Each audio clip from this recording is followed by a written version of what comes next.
चलिए, तो हम यहाँ पे क्वेश्चन स्टार्ट करते हैं। देखो, हम यहाँ पे डिस्कस कर रहे हैं एसएससी जेई के लिए। ठीक है, एसएससी जेई में यदि अभी, क्योंकि most of the student target कर रहे होंगे एसएससी जेई को। ठीक है, तो उसके लिए हम स्टेट एई का क्वेश्चन यहाँ पे डिस्कस कर रहे हैं। ठीक है, स्टेट ए के क्वेश्चन, जैसे स्टेट ए के क्वेश्चन जब आप डिस्कस कर लेते हो ना, तो जो एसएससी जेई वगैरह उसमें आपका डायरेक्टली क्वेश्चन आता है।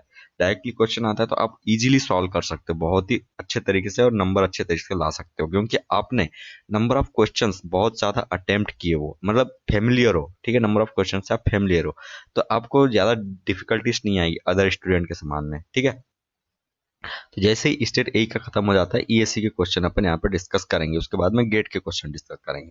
ठीक है, तो बिना टाइम को वेस्ट किए अपन स्टार्ट करते हैं नेक्स्ट क्वेश्चन। ठीक है, 51 से अपन स्टार्ट करते हैं। 50 तक के जो क्वेश्चन था हमारा, वो हमने डिस्कस कर लिए पिछले वाले लेक्चर में। चलिए, तो यहाँ पे आपको बताना है। ठीक है, फोर ऑर्डर 4 है।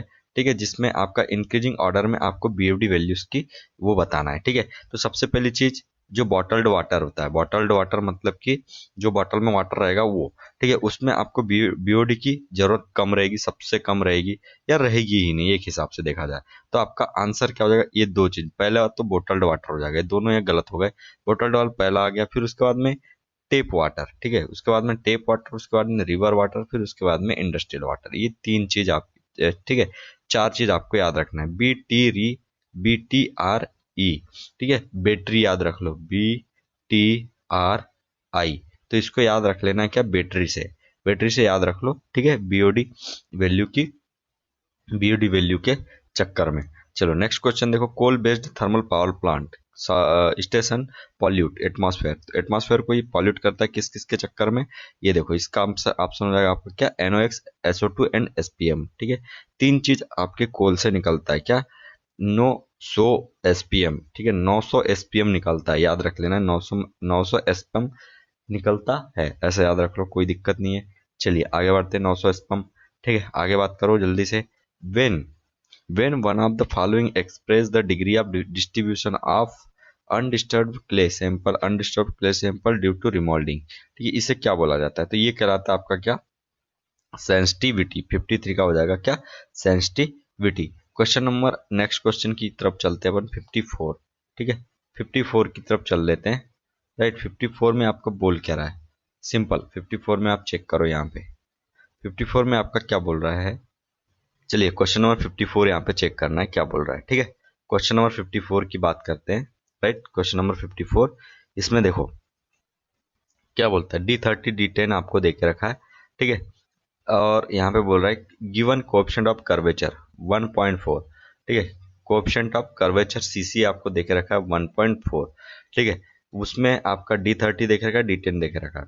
ठीक है, और based on the information of particle size distribution for use S S सब ग्रेड। ठीक है, the soil is classified well grade poorly grade. आपको बताना है कि ये सॉइल कैसे आपका वेल ग्रेड है या पुअरली ग्रेडेड है, या आपका क्या चीज है। तो सीसी की वैल्यू आपको देखे रखा है यहाँ पे कितना, 1.4। मतलब कि सीसी की वैल्यू जो होती है 1 से लेकर आपका, ठीक है, 1 से लेकर 3 के बीच में है ना, 1 से लेकर 3 के बीच में ये कहानी होती है। तो ये सीसी तो ठीक है।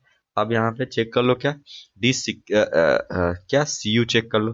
तो सीयू होता है D60/D10 होता है। तो आपको डी यहाँ से 60 निकालना पड़ेगा। D60 निकालने के लिए आप करोगे क्या, D60 निकालने के लिए आपको क्या करना पड़ेगा, सबसे पहले सीसी की वैल्यू कितनी है 1.4, D30 का स्क्वायर। ठीक है, D30 का स्क्वायर D60 इंटू D10 करना पड़ेगा। यहाँ पे D30 की वैल्यू क्या हो जाएगी, D30 की वैल्यू यहाँ पे देखे रखा है 3 mm। ठीक है, 3 का स्क्वायर डिवाइड में आपका हो जाएगा, D10 की वैल्यू देखे रखा है वहाँ पे 0.6। ठीक है, 0.6, और यहाँ पे हो जाएगा कितना, मल्टीप्लाई आपका D60। ठीक है, D60 निकालोगे कैसे हो जाएगा आपका, D60 इक्वल्स टू यहाँ पे 9 हो जाएगा, 9 डिवाइड में आपका 0.6 इंटू 0.6 इंटू 1.4। ठीक है, तो यहाँ से आपकी D60 की वैल्यू निकल जाएगी, कैलकुलेट करोगे इसको तो D60 की वैल्यू यहाँ से निकल कर आ गई, कितनी आ गई, ठीक है, 10.71 आ गई। अब यहाँ से सीसी की वैल्यू निकाल, सीयू की वैल्यू निकाल लो, 10.71 डिवाइडेड बाय 0.6। ठीक है, तो सीयू की वैल्यू आपकी यहाँ से मिल जाएगी कितनी, 17.85 तो यहाँ पे चेक करना, यहाँ पे चेक करना आपकी जो वैल्यू, अब दो वैल्यू अपने को मिल चुकी है। हम यहाँ पे कमेंट कैसे करते हैं, सी यू एंड सी सी की वैल्यू पे हम कमेंट करते हैं। तो सी यू की वैल्यू तो आपकी 1.4 जो कि आपकी 1 एंड 3 के बीच में ही है, राइट। वो अब यहाँ पे सी यू जो है, C U is greater than, C U is greater than यहाँ पे 6, मतलब कि सेंड की बात चल रही है, ठीक है। सेंड और ये आपका क्या हो जाएगा यहाँ पे सिंपल, ठीक है। तो वेल ग्रेडेड सेंड यहाँ पे हो जाएगा, ठीक है। इस तरीके से आपको इसको सॉल्व करना था। चलो आगे बढ़ जाते हैं जल्दी से, ठीक है। चेक करना है आगे, देखो क्वेश्चन चेक कीजिए यहाँ पे क्या बोल रहा है। In laboratory compaction test, in laboratory compaction test the optimum moisture content of soil decreases, ठीक है। लेबोरेटरी कॉम्पैक्शन टेस्ट है जिसमें कि ऑप्टिमम मॉइस्चर कंटेंट जो है वो डिक्रीज कर रहा है। तो with increasing of compaction energy and with decreasing of coarse grain in the soil, ठीक है। Coarse grain in the soil को डिक्रीज करते जाओगे और आपका इंक्रीज करते जाओगे कॉम्पैक्शन एनर्जी को, तो जो ओएमसी वाला जो ओएमसी आप सॉइल है वो डिक्रीज होते जाएगा, ठीक है। इसका मतलब क्या है, यहाँ पे ध्यान देना है। तो सिंपल है आपका, देखो 55 में आपका ग्राफ बनता है, एक ग्राफ बनता है, ठीक है। वो ग्राफ मैं आपको शो कराता हूँ, ठीक है। इस तरीके से आपका ग्राफ बन गया, राइट। यहाँ से यहाँ के ये बीच में ये हो गया और फिर यहाँ से ये हो गया, राइट। यहाँ से यहाँ तक के ये कहानी बन गई, यहाँ से यहाँ तक के ये हो गया, उसके बाद में यहाँ से ये हो गया और ये गामा डी मैक्स, ठीक है। ये गामा डी मैक्स हो गया यहाँ पर, और यहीं से आपका ये जस्ट थोड़ा नीचे रहेगा, ठीक है। ये सिंपल यहाँ पे थोड़ा सा ये यहाँ से नीचे रहेगा, राइट। ये चीज यहाँ पे नीचे रहेगी। तो ये देखो यहाँ से ये हो गया, अब ये हो गया ऊपर वाला गामा डी मैक्स, ठीक है। गामा डी मैक्स और नीचे वाला भी गामा डी मैक्स ही होगा, राइट। अब यहाँ पे देखो ओ एम सी, ये है ओ एम सी, ओ एम सी, ये भी है आपका ओ एम सी, ठीक है। ये चीज हो गया। अब यहाँ चेक करना, ये है लेस एनर्जी, ठीक है, लेस एनर्जी, और ये है आपका मोर एनर्जी, ठीक है, मोर एनर्जी, राइट। ये चीज है आपका। तो यहाँ पे क्या हो जाएगा, सिंपल यहाँ पे आपकी किस तरीके से आप यहाँ पे कमेंट करोगे, ठीक है। तो at O M C we get gamma D maximum, O M C पे है ना, ओ एम सी पे हम, ठीक है, ओ एम सी पे एट ओ एम सी हम गामा डी मैक्स हमको मिलता है, ये हमको पता है, ठीक है। तो यहाँ पे हो जाएगा इस more energy is provided curve shifted to left, energy provide करते जाओगे, ठीक है। तो आपका लेफ्ट में कर्व शिफ्ट होते जाएगा। उसके बाद में ओएमसी गेट डिक्रीज्ड, ठीक है, जैसे जैसे एनर्जी प्रोवाइड करोगे तो ओएमसी डिक्रीज होते जाएगा, ठीक है। Also as coarse grain decreases, ठीक है, also grain coarse grain decreases OMC decrease. तो इसका ऑप्शन नंबर क्या हो जाएगा, सी, ठीक है। आपने क्या किया, optimum moisture content of soil is decreases, ठीक है। तो यदि डिक्रीज हो रहा है तो कैसे डिक्रीज होगा, ऑप्टिमम मॉइस्चर कंटेंट डिक्रीज होगा तो कैसे डिक्रीज होगा, देखो with increasing of both compaction energy and coarse grain in the soil, ठीक है। ये आपका यहाँ पे ऑप्शन रहेगा, ठीक है, with increasing at of the compaction energy and coarse grain in the soil, ये चीज रहेगा। कोर्स ग्रेन आप बढ़ाते जाओगे और कॉम्पैक्शन एनर्जी भी बढ़ाते जाओगे तो आपका क्या हो जाएगा, ओएमसी डिक्रीज हो जाएगा। नेक्स्ट क्वेश्चन की तरफ बढ़ते हैं। नेक्स्ट क्वेश्चन आपका यहाँ पे क्या बोल रहा है, ठीक है, देखो to provide safety against piping failure with a factor of safety 5 what should be the maximum permissible exit gradient for soil with specific gravity this और porosity ये है। तो आपका IC की वैल्यू आपको पता होना चाहिए, क्या होता है G-1 प्लस E, ये आपकी IC की वैल्यू होती है।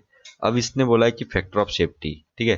तो फैक्टर ऑफ सेफ्टी में आपका क्या होता है, ठीक है, IC आईसी पे हम फैक्टर ऑफ सेफ्टी प्रोवाइड करते हैं, एफओएस, ठीक है। और यहाँ पे एग्जिट ग्रेडियंट, राइट, ये चीज किया जाता है आपका।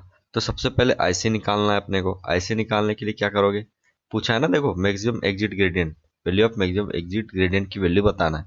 तो आईसी निकालने के लिए जी, जी दिया हुआ है आपका, ई दिया नहीं है आपको, 0.35 क्या दिख रखा है, एन दिख रखा है। तो आपका फार्मूला क्या हो जाएगा, ठीक है, ई इक्वल्स टू आपका N divided by 1 minus N, ये फार्मूला होता है। एन की वैल्यू 0.35 है, डिवाइड में आपका 1 माइनस 0.35 कर दोगे तो यहाँ से वैल्यू कितनी आ जाएगी, 65, है ना, 65 आ जाएगी, ठीक है, 0.65। बस इसको काट पीट कर दोगे तो आपकी किसकी वैल्यू आ गई, ई की वैल्यू आ गई। ई की वैल्यू को आप यहाँ पुट कर दोगे, ठीक है, और यहाँ से पुट करने के बाद सीधे डायरेक्ट आपका आईसी की वैल्यू यहाँ पुट कर दोगे, और एफओएस आपको देख रखा कितना, एफओएस देख रखा 5, डिवाइड कर दोगे तो एग्जिट ग्रेडियंट आपका निकल कर आ जाएगा, ठीक है। तो इसका आंसर आएगा आपका बी। चलो क्वेश्चन नंबर 70 की बात करते हैं, ठीक है। क्वेश्चन नंबर 70 चेक करो क्या बोल रहा है, 57 70 बोल रहा हूँ मैं भी यहाँ, 57 क्वेश्चन है, ठीक है।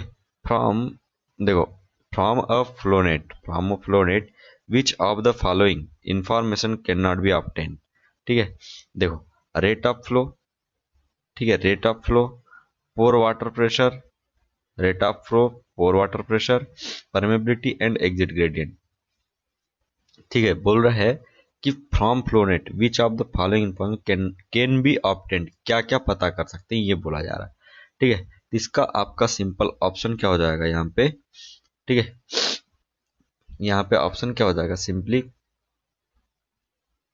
देखो, ठीक है, इसका ऑप्शन हो जाएगा 57 में, सिंपल आपका हो जाएगा यहाँ पर बी, है ना, बी, 1 2 और 3।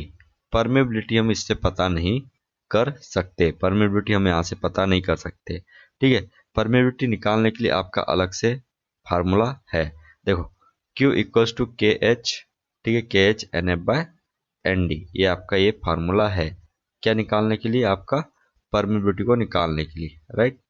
इसके बाद में जो पोर वाटर प्रेशर जो है, pore water pressure can be measured with the help of equipotential lines, ठीक है, pore water pressure can be measured with the help of equipotential lines and equipotential drop, सही बात है। उसके बाद में देखो, exit gradient can be obtained by analysing test blocks of flow net, ठीक है, test block of a flow net, ठीक है। फिर उसके बाद में परमेबिलिटी जो है, अपन परमेबिलिटी नहीं निकाल सकते। चलो आगे बढ़ जाते हैं, नेक्स्ट क्वेश्चन चेक करो क्या बोल रहा है, 58, ठीक है। The initial and final void ratio of a clay sample, ये आपको दे के रखा है, ठीक है, respectively in the initial thickness of the sample is 2.4 centimetre, then the final thickness which, ठीक है, विल बी, फाइनल थिकनेस मतलब ये यहाँ फार्मूला आपका कौन सा लग जाएगा, simply del H divided by H naught equals to del naught divided by 1 plus E naught, ठीक है, डेल ई, डेल ई, ठीक है। बस ये चीज आपको फार्मूला यहाँ पे लगाना है, आपका आंसर सिंपली निकल कर आ जाएगा, राइट। चलो नेक्स्ट क्वेश्चन चेक कर लेते हैं, नेक्स्ट क्वेश्चन चेक करो, ठीक है। नेक्स्ट क्वेश्चन यहाँ पे 59 क्या बोल रहा है, ठीक है, 59 यहाँ पे क्या बोल रहा है, if del p is increment of pressure on a normally consolidated saturated soil mass, ठीक है, as per Terzaghi theory, as per Terzaghi theory, at the instant of application of pressure increment, that is, when time t equals to 0, what is the pore pressure? What is the pore pressure development in the soil mass? ठीक है, what is the pore pressure development in the soil mass? ठीक है, चलो इसको आप निकालने के लिए आपको करना क्या पड़ेगा, वो चीज यहाँ पे ध्यान दो, राइट। इसमें करेंगे क्या, सबसे सबसे पहले सेचुरेटेड सॉइल मास, ठीक है, सेचुरेटेड सॉइल मास के लिए जो पोर प्रेशर है उसे निकालने के लिए आप करते क्या हो, ठीक है, उसके लिए आपका एक फार्मूला लगेगा, कौन सा, देखो, डेल यू इक्वल्स टू आपका बी डेल पी, इसके हम टर्न जो पोर वाटर प्रेशर होता है उसी का फार्मूला लगेगा। तो बी यहाँ पे हो जाएगा 1, क्योंकि आपका सेचुरेटेड है ना, तो अल्टीमेट डेल यू बराबर यहाँ पे डेल पी हो जाएगा, राइट। इसका आंसर हो जाएगा आपका क्या, चेक करते हैं। 59 का सिंपल आंसर हो जाएगा आपका, ठीक है। तो इक्वल टू डेल पी हो गया यहाँ पे, right, equal to del P, right, simple, ठीक है। ये चीज आपका यहाँ फार्मूला हो जाएगा इक्वल टू डेल पी, ठीक है। चलिए, ये चीज हो गई आपकी। क्वेश्चन चेक करना है यहाँ पे 60 क्या बोल रहा है, ठीक है। Which one of the following pair is not correct, कौन सा यहाँ पे करेक्ट नहीं है, करेक्ट मैच नहीं कर रहा है, ठीक है। Critical void ratio, rapid drawn, ठीक है, rapid draw down, critical void ratio, critical void ratio, rapid draw down, rapid draw down से क्रिटिकल वाइड रेशियो, ठीक है। Swedish arc, stability of slopes, ठीक है। आपका फिर critical height, stability number, base failure soft clay, base failure soft clay. आपका यहाँ पे आंसर हो जाएगा सिंपल 60 का ए, है ना, 60 का ए। क्योंकि देखो सिंपल सी बात, क्रिटिकल वाइड रेशियो जैसी कोई चीज होती ही नहीं है जियोटेक में, ठीक है। उसके बाद में बात करते हैं आपका कंसीडर द फॉलोइंग स्टेटमेंट्स, ठीक है। देखो, dynamic cone penetration test for site investigation is based on the principle of elastic shock wave, elastic shock wave travel in different materials at different velocities, ठीक है। डायनामिक कोन पेनिट्रेशन टेस्ट ऐसा बोल रहा है, electrical resistivity method of सब surface investigation is capable of detecting only the strata having different electrical resistivity in situ when shear test is useful for determining the shear strength, ठीक है, shear strength of very soft soil and sensitive clay and is unsuitable for sandy soil। तो आपका third तो आपका यहाँ पे, ठीक है, क्वेश्चन नंबर 61 में आपका सिंपल बी हो जाएगा, है ना, बी। मतलब थर्ड तो सही है और सेकंड भी आपका सही है। अब डायनामिक कोन पेनिट्रेशन, ये इलास्टिक शॉक वेव वगैरह ये सारे फंडे होते ही नहीं है इनमें। चलो नेक्स्ट क्वेश्चन देख कर चेक करना है यहाँ पे। During a sampling operation the driver sampler, ठीक है, drive sampler is advance 600 mm and the length of the sample recovered is 525 mm, what is the recovery ratio of the sample is, right। Recovery ratio बताना है, तो कुछ नहीं है आपका 525 divided by 600, ठीक है, 600। आपका यहाँ से आपका आंसर निकल जाएगा, काट दो आपका आंसर निकल जाएगा, ठीक है। ये आपका डी हो जाएगा, रिकवरी रेशियो। नेक्स्ट बात कर लेते हैं आपका a consolidated drained triaxial test, consolidated drained triaxial test, ठीक है, was conducted on a granular soil, ठीक है। देखो a consolidated triaxial test was conducted on a granular soils, right. Consolidated drain triaxial test, consolidated drain हो गया है ना,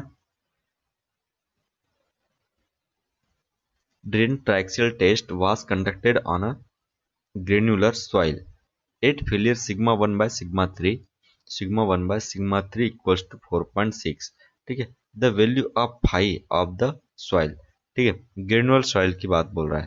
पहले तो ग्रेनुअल सॉइल की आपका बात बोल रहा है और कंसोलिडेटेड ड्रेन ट्राइक्सियल टेस्ट बोल रहा है, ठीक है, और conducted on a granular soil at failure sigma 1 by sigma 3 equals to 4.6 the phi की वैल्यू यहाँ पे आपको बताना है। कैसे निकालोगे, यहाँ पे सिंपल हो जाएगा आपका आंसर। देखो पहले तो फार्मूला आपको पता होना चाहिए, ठीक है। सिग्मा 1 इक्वल्स टू होता है यहाँ पे सिग्मा 3 10, ठीक है, सिग्मा 3 10 स्क्वायर आपका 45 माइनस 5/2, ये एक फार्मूला होता है यहाँ पर, ठीक है। सॉरी माइनस नहीं, यहाँ पे प्लस है, ये प्लस है। और एक होता है यहीं पे प्लस 2c 10 45 45 प्लस 5, ठीक है, 5/2 45 प्लस 5/2, ये भी एक फार्मूला होता है। तो ग्रेन्युलर सॉइल है तो यहाँ पे 0 हो गया, ठीक है। सिग्मा 1 सिग्मा 3, तो सिग्मा 3 ये 0 हो गया पूरी टर्म, तो सिग्मा 3 को मैंने नीचे लाया तो ये ऑलरेडी आपका 4.6 हो गई कहानी, राइट, ठीक है। उसके बाद में 10 स्क्वायर है तो यहाँ पे फिर से इसको अंडर रूट चढ़ जाएगा, फिर बच गया क्या, 45 + 5/2, 45 + 5/2 बच गया, ठीक है, 4.6, 45 है ना। तो आपका यहाँ पे देखो कहानी अब यहाँ पे क्या बन गई आपकी, ठीक है, यहाँ पे हो जाएगा आपका सिंपल, जो फाई की वैल्यू कैसे निकाल दोगे, फाई की वैल्यू यहाँ से निकल के आ जाएगी आपकी जनरली 40, ठीक है, 40 डिग्री यहाँ से आ गई। ऐसे आपको सॉल्व कर देना है। तो आपको फार्मूला याद रखना बहुत जरूरी है।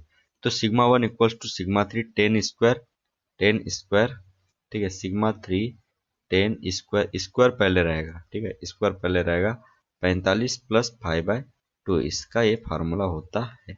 नेक्स्ट क्वेश्चन की ओर चलते हैं। नेक्स्ट क्वेश्चन यहाँ पे बोल रहा है आपका, ठीक है, given given that for a soil deposit this, ठीक है, ये सारी कहानी है। और यहाँ पे बोल रहा है the value of 1 - μ is given by, ठीक है, इज गिवन बाय, तो इसका आंसर क्या हो जाएगा 64 का, ठीक है, 64 का सिंपल है, यहाँ पे चेक करना सिंपल आपका क्या बोल रहा है। तो तो यहाँ पे हो जाएगा, ठीक है, रेस्ट की बात कर रहा है ना, तो रेस्ट में आपको बोल रहा है 1 - μ/μ, तो रेस्ट के लिए हो जाएगा आपका, रेस्ट में इसका रेसिप्रोकल हो जाता है 1 - μ, ठीक है, k naught equals to, right. तो इसमें आपका सिंपल क्या हो जाएगा, यहाँ पर आंसर क्या हो जाएगा इसका, ठीक है, 64 का, सिंपली आपका 64 का डी हो जाएगा। सिंपल तो है ना, रेसिप्रोकल हो जाएगा ना इसका। चलो आगे बढ़ जाते हैं, ठीक है, नेक्स्ट क्वेश्चन चेक करो। देखो 65, a vertical cut is to be made in a saturated and submerged clay, ठीक है, saturated and submerged clay with C = 15 kN/m²। और ये सारी कहानी रिपीटेड क्वेश्चन है, ठीक है। उसके बाद में देखो अपने को हाइट बताना है, what is the theoretical depth to which clay can be excavated without side collapse, ठीक है। तो सबसे पहले आपको यहाँ पे फार्मूला याद होना चाहिए। तो फार्मूला याद होने के लिए आपको क्या है, H = आपका सी की वैल्यू, सी का kN/m² होता है, ये चीज आपको पता है। इसके बाद यहाँ पे आपका हो जाएगा क्या, गामा, गामा की वैल्यू होती है kN/m³, ठीक है। तो यहाँ पे मीटर मतलब एच आ जाएगा। अब बच गया क्या आपका, ठीक है, बच गया क्या, कुछ नहीं बचा। यहाँ पे सिर्फ क्या चीज बच गया, एक चीज बच गई, अंडर के ए, ठीक है, अंडर के ए, राइट, यही चीज बच गई, √KA, ठीक है। अब यहाँ पे आपको गामा डब्ल्यू दे के रखा है 10 kN/m³, गामा सेचुरेशन भी देख रखा है, कोई दिक्कत नहीं है, ठीक है। तो यहाँ पे गामा सबमर्ज्ड हो जाएगा, ठीक है। व्हाट इज द थ्योरेटिकल, ये सारी कहानी यहाँ पे बोल कर रखा है। और यहाँ पे H = ये 4C होता है, ठीक है, ये चीज ध्यान रखना है। ये आपका यहाँ पे पूरा अल्टीमेट आपकी कहानी यहाँ पे है। अब 4C यहाँ पे क्यों नहीं होगा, यहाँ पे बोला है देखो वर्टिकल कट, तो यहाँ पे हो जाएगा कितना 2C, ये चीज ध्यान रखना है, 2C हो जाएगा, राइट। बस वैल्यूज यहाँ पे पुट करनी है आपकी, इजीली क्या निकल जाएगा, सॉल्यूशन हो जाएगा, ठीक है। और इसको यदि आपको कुछ पता नहीं है कि कैसे से निकाले और कैसे क्या होगा, तो इसमें सिंपली क्या करते हैं अपन, सिंपली हम करते क्या है, देखो एक तो 2C ये वाला फार्मूला याद रखो, दूसरी चीज ये है, ठीक है, सीधे C = KA गामा समस्ट जेड, ठीक है, -2C √KA, ये आपका ये भी एक इक्वेशन होती है, यहीं से आपका ये चीज निकल कर आता है, ठीक है। तो 2C यहाँ पे 2C रहेगा, अब वैल्यूज को पुट कर देनी है। तो H = 2, C की वैल्यू यहाँ पे देखे रखा 15, ठीक है, 15 kN/m², ठीक है। उसके बाद में गामा की वैल्यू कैसे निकालोगे, गामा सेट माइनस गामा 10, तो ये हो जाएगी आपकी 8.5, ठीक है, मल्टीप्लाई √KA, KA की वैल्यू निकालने के लिए आप करोगे क्या, कुछ नहीं दिया मतलब 1, ठीक है, बस 15 दूनी 30, 30/8, ठीक है, 8×5 = 40, 8 × 23, 8 3 8 24, ठीक है। तो आपका आंसर क्या हो जाएगा, यहाँ पे सिंपली आपका आंसर हो जाएगा यहाँ पे कितना 3.53। यहाँ पे ना देखो यार, मैंने शुरू में ही सही बोला था, जो फार्मूला है, फार्मूला जो है वो maximum height for self stability, ठीक है, maximum height for self stability. जब सेल्फ स्टेबिलिटी की बात आती है तो वहां पे आता है 4C। ठीक है, वहां पे आती है 4C। ठीक है, तो 3.53 यहाँ से आ गया ऑप्शन आपका यहाँ से, और मल्टीप्लाई आपका 2 कर दोगे तो यहाँ से क्या निकल जाएगा, सेफ स्टेबिलिटी आपकी निकल जाएगी, याद रखना है। चलो नेक्स्ट क्वेश्चन देखते हैं जल्दी से आपका। चलिए, तो इसका आंसर हो जाएगा आपका 7। ठीक है, चलो क्वेश्चन नंबर 66 की बात करते हैं। चलिए, the minimum bearing capacity of a soil under a given footing occur when the groundwater table at location is 8। ठीक है, देखो, minimum bearing capacity of a soil under a given footing occurs when the groundwater table at the location is 8, right? The base of the footing, the ground level, ठीक है, depth equal to 1/2 the width of the footing। ठीक है, और ऊपर से बोल रहा है a depth equal to the width of the footing। यहाँ पे आंसर क्या हो जाएगा आपका, ठीक है, 66 में। देखो 66 में आपका सिंपल हो जाएगा आंसर क्या, बी, है ना। बी बोले तो द ग्राउंड, ठीक है, द ग्राउंड लेवल। ठीक है, तो the minimum bearing capacity of a soil under a given footing occurs when the groundwater table at the location is at the ground level। Ground level में है तो वहां पे मिनिमम bearing capacity आपको होगा। बात समझ आ रही है, ठीक है, बात समझ में आ रही है।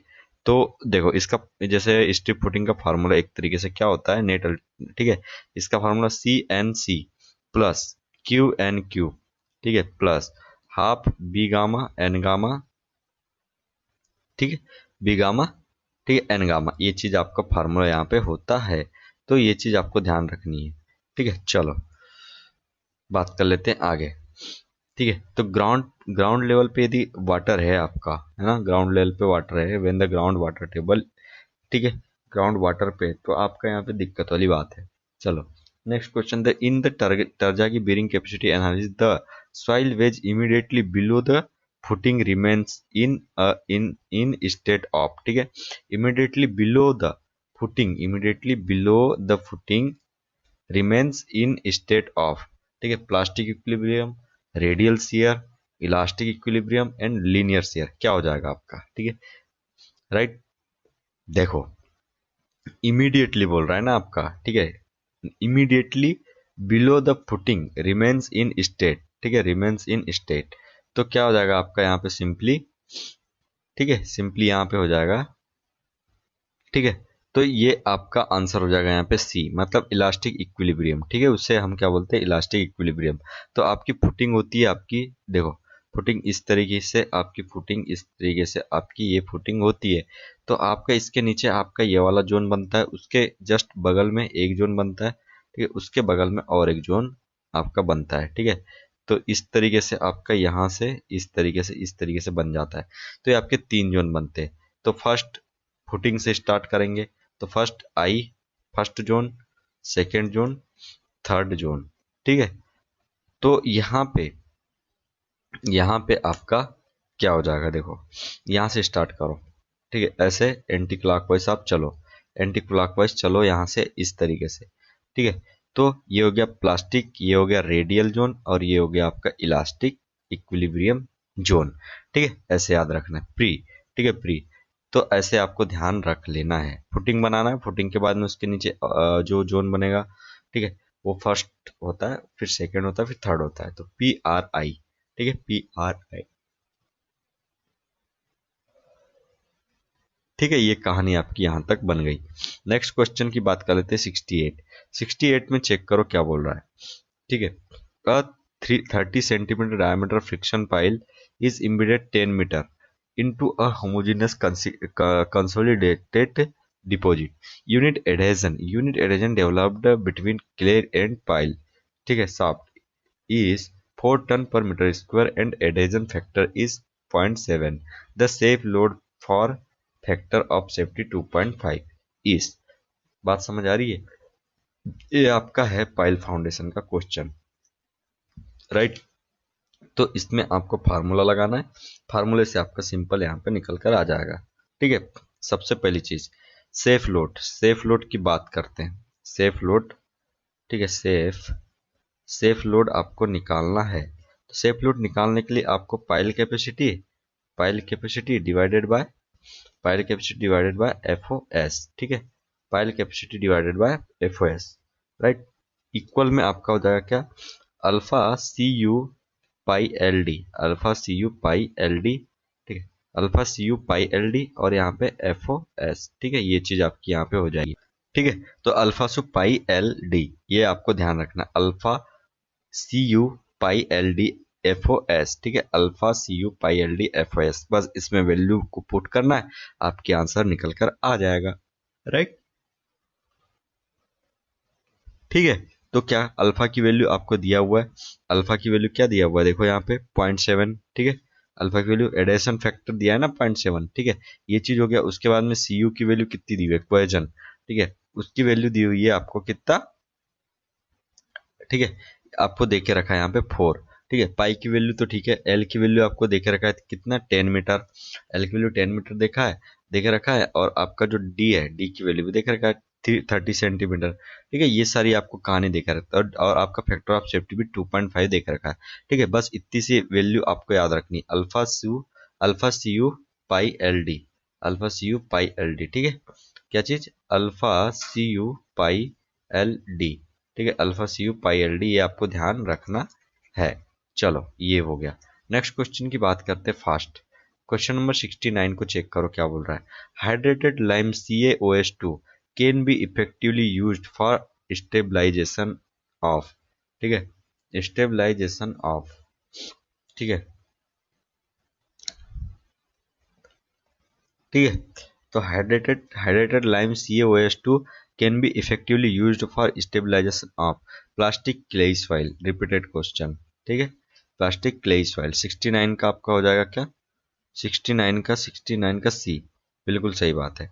70 का बात करते हैं, विच of the following is true in case of railway track maintenance, ठीक है, रेलवे ट्रैक मेंटेनेंस में एक कौन सा ट्रू है, shovel is use to lift rail, ठीक है, while rail tongue is used to handle ballast, ठीक है, 70 का आपको बताना है। ठीक है, नेक्स्ट क्वेश्चन देखते हैं, मतलब नेक्स्ट ऑप्शन यहाँ पे बोल रहा है कि रेल है ना, जो आपका रेल है, देखो यहाँ पे रेल लॉन्ग, ठीक है, rail long is used to lift rail while shovel is used handle ballast, ठीक है, ये आपका यहाँ पे सही है। ठीक है, जो आपका बैलास्ट रहता है ना, बैलास्ट जो रहता है उसको हैंडल कौन करता है, सोवेल, ठीक है, जो सोवेल खान है ना, सोवेल खान, सलमान खान का भाई सोवेल खान, वो बलास्ट को हैंडल करता है, ठीक है, बलास्ट को हैंडल करता है। और जो रेल लॉन्ग है वो किसको उठाता है, रेल को उठाता है। ठीक है, तो ये आपको ध्यान रखना है। ठीक है, चलिए ये था आपका यहाँ पे क्वेश्चन। अब इसके बाद में देखो, इसको थोड़ा सा चेक कर लो, हाँ बस यही है। ठीक है, तो हम ऐसा करते हैं, यहाँ तक के हमारा लगभग 30 मिनट का लेक्चर हो चुका है, स्टॉप करते हैं। नेक्स्ट लेक्चर में हम डिस्कस करेंगे इसके आगे वाले क्वेश्चंस। ठीक है, तो हम मेरे साथ में बने रहिए, देखते रहिए सीवोलोफेन। ठीक है, सब्सक्राइब कीजिए हमारे चैनल को।